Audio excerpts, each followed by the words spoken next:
Welcome to the Church Solutions Podcast. My name is Phil Thompson. Steve Lacey, who normally is a co-host with me, is actually on vacation.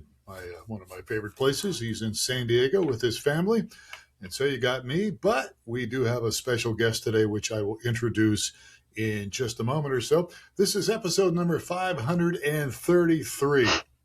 So it's brought to you by streamingchurch.tv. I always forget to say that. But streamingchurch.tv is our sponsor because that's us. And we help churches do streaming video. But one of the things with this podcast and everything that we do involves not just tech stuff, but ministry-oriented things. Now, most of what we talk about is tech-related on some capacity. But occasionally, I like to get off course a little bit. And one of the things we're going to talk about today I think is a very important topic, something that I think is overlooked by many people, and that is pastors' wives. So we have a blog that has some information on this. So if you're keeping score at home, you can always go to blog.streamingchurch.tv. We got some notes in there. And the blog is called Living in the Fishbowl, the hidden pressures and joys of being a pastor's wife. And so today my special guest is my wife, Mary K Thompson. Mary K, how are you? Great. How are you, honey? I'm doing well. Thanks for pinch hitting here for Steve. Sure.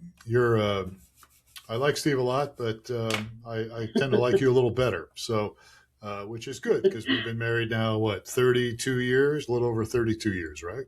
Yep. Almost 33 in October. All right. Well, we're going to talk about the challenges that pastors' wives had, and I really want to encourage. There's probably a lot of dudes watching this or listening to it, whatever way you might get your podcast. But I want to appeal to these guys, pastors, associate pastors, executive pastors, worship leaders, tech people, volunteers, tech people. I want to appeal to you to just hang around for a while today, because again, this is a topic that you may not realize is so important. And I've got some stats here that might surprise you. I mean, from the person that's just a casual observer looking from the outside in, you might see a pastoral family that seems like, it's Sundays are great fellowship, great worship music, all the hugging, the handshakes. If you go to Calvary Chapel, it's a side hug. You don't see, Mary Kay don't know this, but I've been pounding on Calvary Chapel lately, but we won't get on into that. It's all in good fun. I like the people at Calvary Chapel, but anyhow, we'll move on here. I digress. So, there's lots of things going on in the church and, holiday celebrations. And so, it looks like, hey, it's great. But for the pastor's wife, who is quietly, in many cases, just standing by her husband, it's far more complex than this. And so I'm going to read you some stats. Lifeway Research has done a study examining ministry spouses, and they have found that 78% of ministers' spouses experience some level of burnout. About 22% reporting it at the highest level, the most severe levels. There's also a vulnerability to mental health. Organizations that specialize in pastoral care, such as our friends at Focus on the Family, they frequently note that pastors' wives are historically considered among the highest population for the highest risk of chronic discouragement, isolation, and depression due to the unique glass house or the glass fishbowl. And so, as many of our viewers and listeners know, I'm a retired pastor. I was bivocational pastor in some parts of my life and then full-time in other parts. Mary Kay, when you and I first met, I think you fell madly in love with me and dragged me to your new church that you were going to, right? I did. Yes, I did. And the pastor, they had just started the church, and I think I led the music, right, with you for one service, and he said, I want you to just come back and do it all the time. And Yeah. so that was my audition. So you've been involved with me in ministry now. I've been a worship leader. I've been an executive pastor, and then I've been a senior pastor. Now, in those times when I was maybe not a senior pastor, would it be fair to say that as a wife, maybe you didn't have quite the degree of, I don't know, criticism as you got when you became a senior pastor's wife? It was markedly different. It was so much more when you were a senior pastor than it was before. Yeah, and I'm sure no matter what position people are in, the wives are going to get a little bit of what we're going to talk about here. But I do think that when your husband's a senior pastor, and we actually helped start a church in Kansas of all places, and we were there for almost 8 years. And you were definitely in the spotlight. So I want to talk a little bit about some of these invisible things that people don't see. For instance, when we started that church, we didn't put you on staff, but you had what I would call an invisible job description. What did you do? Well, it was just the two of us mostly. And so I did, I'm a pretty fast typist. So anything that you did from bulletins, which they had never had before, so I had to create them, all the way to the booklets that you would use for your classes. Every bit of that I typed and formatted and organized. So you were kind of the church secretary, but we didn't pay you. Exactly. Yeah. Exactly. And then you also did other things, though, besides that. Oh, yeah. I did everything from working with the children. There were no systems set up at all in that area when we first got there. In fact, one Sunday had 4 families. I'm sorry to interrupt you, but we started with 4 families, and and they had the 4 families. 2 of the families had lots of kids. Well, actually, 3 of them. Well, you count the Bennetts; they had 2 kids, and then Peters, and then the Duncans. But I'm sorry. So there was already kids to begin with when we started, and that just grew like crazy. I mean, we started having lots of kids. Yeah, we did, and we had to set up some systems to make sure that sick children were not sent into nursery or the classes with everyone else, and we had to set up guidelines for people who were going to teach, all that stuff. And then I also did.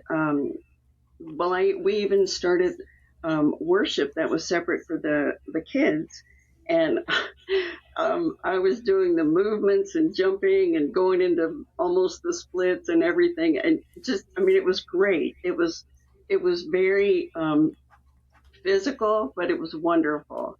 And then I also did a lot with the women. We started having women's studies, and we'd pray together. And the thing that wasn't like an official, well, not that those are official because they're not paid positions. Basically what I did is I would prepare someone else as much as I could when I saw that they were far enough along. I'd kind of take them under my wing and then pass those things off. But with the women, I have, it's a God-given gift, but I can see when someone's hurting. And I can almost feel it. And there were so many people, especially women, that came to me and they were struggling in so many different ways. And, as far as like teenagers that were cutting themselves to women who were struggling in their marriage, and they've been married forever. So, a huge variety. You did a lot of pastoral counseling, and you weren't on staff, but you had this invisible job description. You also led music with us. You also led worship for us as well. Yeah, I forgot. You did a lot of things there, and the reason I bring this up, and the reason I have you as our guest today, is because I think it's very typical many times for small churches. I mean, we started with just a few families, and then we grew quite a bit. But you were still quite involved in things even as we grew. There's that invisible job description that many of these pastors' wives have to deal with all the time. And then there's this thing about, and I think just from watching you and knowing you, there's kind of a weight for many wives on this perceived being perfect, Oh yeah. perfectionism. Mhm. You're living in this kind of glass house because you're Yeah. my wife and I'm the senior pastor. And again, I think it's like that for many pastors' wives, even in larger churches. So there's Oh this yeah. underlying pressure, right? You've got this, you're married and everything's got to look friction free, right? Right. It's got to look like everything's just going fine. There's no problems. There's no struggles. Our kids are just perfect. God Yeah. forbid our kids, be brats or something, And so, uh, so what happens, I think, is that there's a loneliness that kind of develops. And I wanted to Mhm. ask you this, and let me read some stats here. 69% of pastors' wives report having very few people they can truly confide in regarding Mhm. important personal matters. Would you say that was true for you and the people you've seen? And you've known pastors' wives too. Oh yeah. I think that's absolutely true, and um, I learned that the hard way by trusting someone who wasn't really Yeah, spiritually old enough to handle that, yeah, and I just chose the wrong person. But I learned very fast, and yeah. but it is a very isolating um, type of situation. 55% feel that they do not have enough relationships where they can comfortably be themselves without feeling the pressure to perform or keep all the church members happy. So, Mm-hmm. and then half the ministry spouses report that they hesitate to confide in others who are Mm-hmm. within their church because, as you just mentioned a few seconds ago, there's a trust, a confidence issue there that you've previously been betrayed. And I Right. think that happens. That's again very common situation for pastors' wives. Yeah. I'm just lucky it happened early when you were senior pastor, so that I caught my lesson very fast. Yeah, But it was very hard, yeah. um, challenging. So what kind of tips would you give uh, a woman right now who's the spouse of a senior pastor, or even maybe not even a senior pastor? I mean, even if you're the spouse of the worship leader in your church, or uh, Hmm. a different capacity. I mean, what would you talk about? What kind of advice would you give them, especially when it comes to kind of guarding Guarding their the heart. yeah, your heart, and guarding your marriage and your home, the boundaries and those kind of Hmm. things? One thing is I would say be careful. Don't immediately, because you build a rapport with somebody, don't immediately share everything.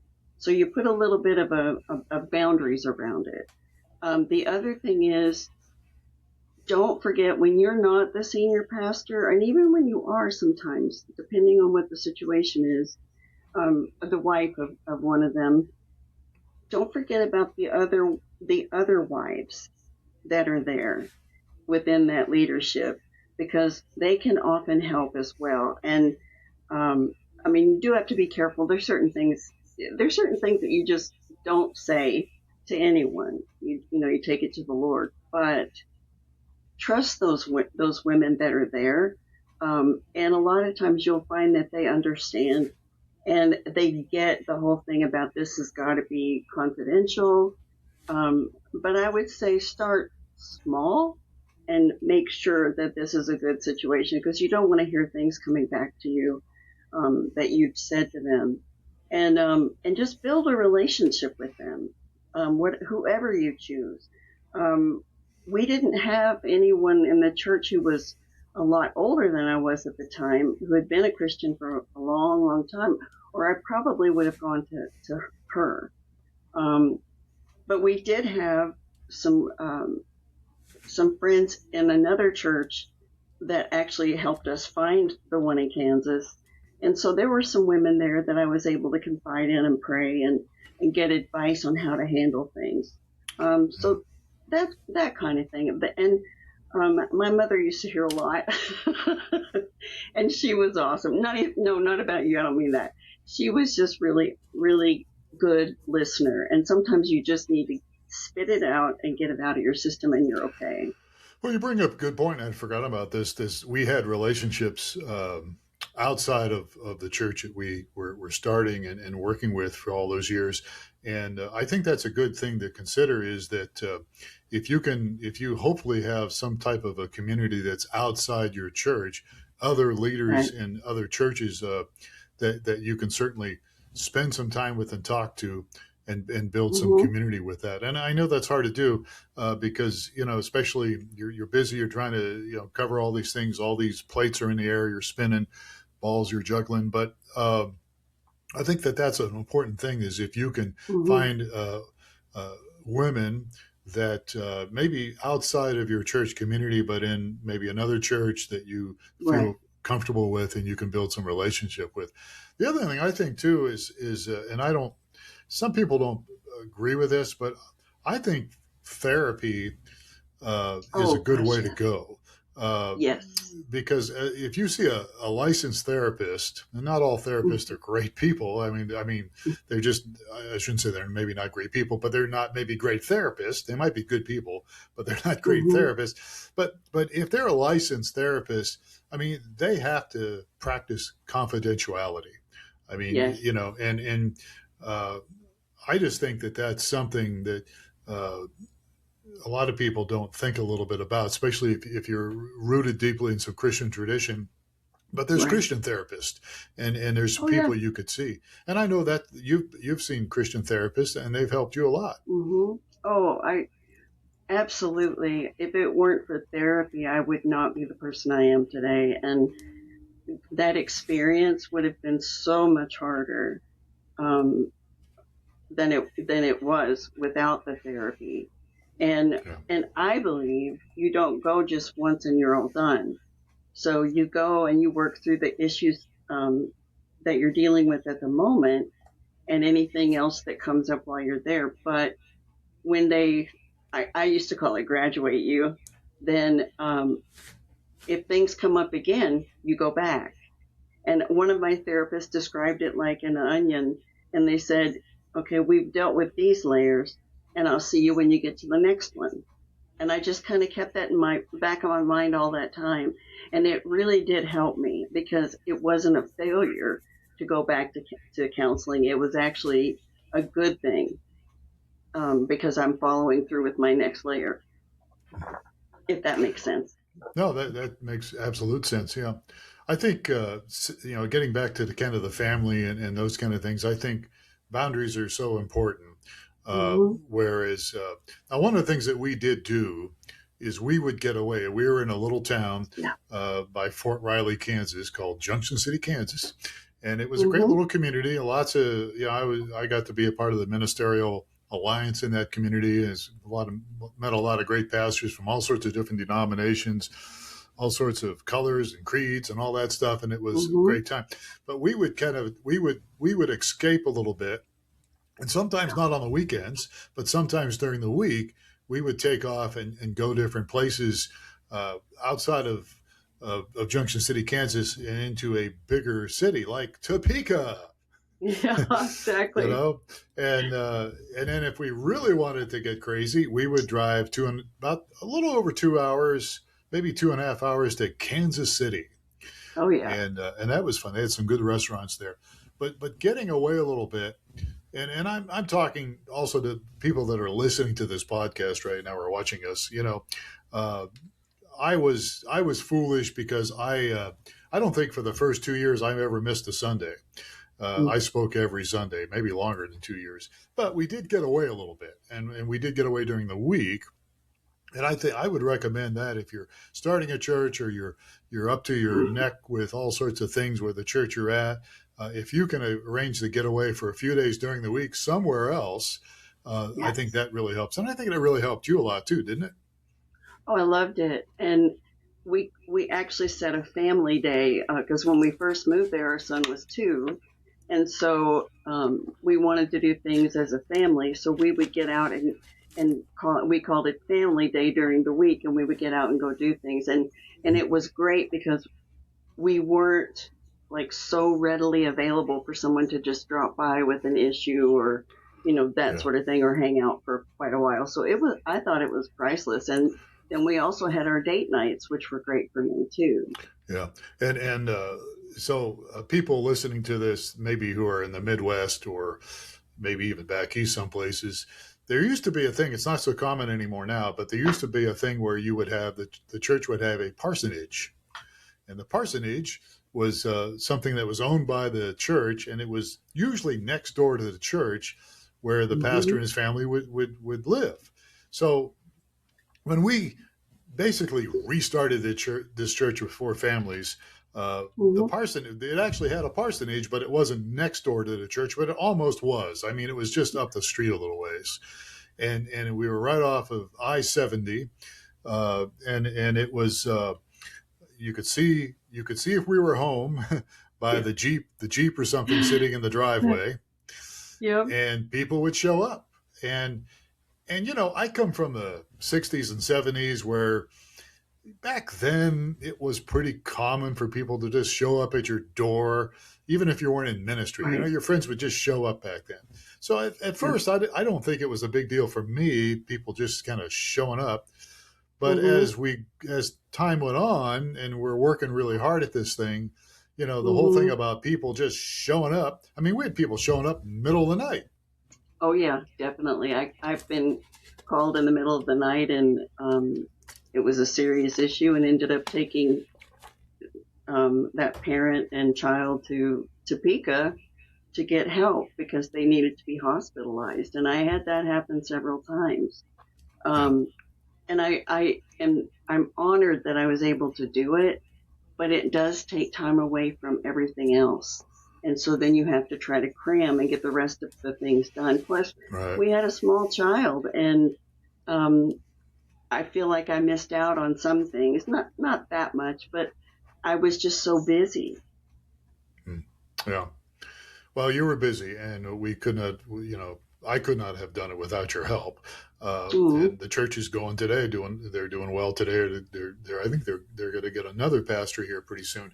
But yeah, I think, and again, for people listening or watching this podcast, again, take a look and reevaluate what your thoughts are when it comes to the pastor's wife, because in many cases, she is doing things behind the scenes that you may not know anything about. Maybe working with women, maybe working with children, maybe doing other things, administrative things, maybe leadership things. I don't want to paint the picture that all they do is work with women. I mean, it's or children. I know that there's much more, responsibility that pastors' wives can do at times. But I want to just really challenge people to really rethink some of this stuff and realize that the pastor's wife might be hurting. And I don't know exactly, if you're on the outside, maybe you're part of the volunteer team, whatever, but pray for them and, offer help. If there's anything you could do to help, it would be greatly appreciated. If I could mention it, one thing that was so wonderful for me was a couple of different times we had someone who offered to clean the house. And that sounds like a simple thing, but when you are so busy and you have a small child and you're doing all these things, plus you have a marriage. And at some points we actually had someone living with us who wanted to be discipled. So there was a lot. And when they offered to do that, I couldn't get it out of my mouth fast enough. Yes, please. And then we also had someone in our church who was just the sweetest woman. And she offered to babysit so that we could go out and have a night together, which I thought was just awesome. And it just helped so much. Yeah, so much. That's so true. So when a pastor's wife is dealing with things, it doesn't mean a lack of faith. It doesn't mean a lack of love for the church or anything like that. On the contrary, it's an honest acknowledgement that ministry needs to be carried out by real people, and it can be tough. We're fragile human beings, You know, we're living in a real world that has challenges. Everybody has them. The pastor has them. The pastor's wife has them, and just like everybody else. And so, all right. Well, Yeah. okay. This has been good. I think this has been. I wanted to get somebody that actually had some experience as a pastor's wife that was willing to open up. Any closing words, Mary Kay? To any pastor's wives out there, hang in there. You're going to make it. You're going to be okay. Just pray that God shows you avenues that you can take to get some of those things off your shoulders. Yeah, It can be an awful lot. And I know that you love the people, you care about them, and you want to be available for everything, but have some boundaries. I don't think I was good at that. And I think my physical health suffered at some points because of it. And I also feel like, it was kind of hard for me to get a babysitter so I could go teach on how to be with your children. And mine was with the sitter. But I just think you need to have some boundaries. The church is so important and the people are so important, but your family is your first one. And make sure that you're ministering to them and you're there for them first. And just some things God's going to have to do. It's just not going to be able to be you. And it's okay. yeah, yeah. I think that's good advice. All right.